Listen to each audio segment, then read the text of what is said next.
तर वाझेंनी सलील देशमुख, जे अनिल देशमुख यांचे पुत्र आहेत, सलील देशमुखांचा एक व्हॉट्सअप मेसेज चौकशी दरम्यान सादर केला आणि या मेसेजमध्ये 40 लाखांचा व्यवहार झाल्याचा उल्लेख होता, असं चांदीवाल यांनी म्हटलंय.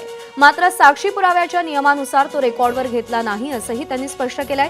तसंच परमवीर सिंग यांनी आरोपांच्या पुष्ट्यर्थ काहीही सादर केलं नाही, असंही चांदीवाल यांनी स्पष्ट केलंय.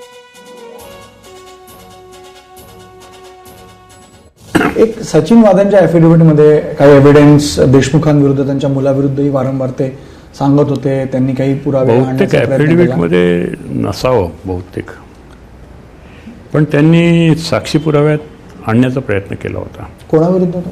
की देशमुख साहेबांचे चिरंजीव यांनी व्हॉट्सअप मेसेज काही केला होता सचिन देशमुखांना 40 लाख रुपयाबद्दल. सचिन वाझेंना सॉरी केला होता व्हॉट्सअप मेसेजद्वारे की 40 लाखाचा व्यवहाराबद्दल होता तो मी रेकॉर्डर घेतला नाही, कारण ते साक्षी पुराव्याच्या नियमानुसार तो प्रश्न नव्हता, मी घेतलं नाही ते. पण त्यांनी मांडलं होतं ते, सचिन वाझेंनी मांडलं होतं, शिवाजींनी मांडलं होतं. वाझेंच्याकडे असं म्हटलं तर भरपूर मटेरियल होतं, हेही म्हणता येईल.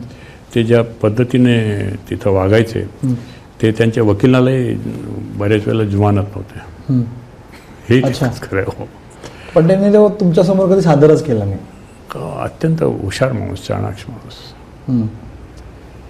परमवीर सिंग जे आले होते, त्यांनी तुम्ही त्यांना हे केलं, त्यांच्या आरोपांच्या बद्दल त्यांनी कधीच कोणतंही हे तुमच्यासमोर सादर केलं नाही त्यांनी.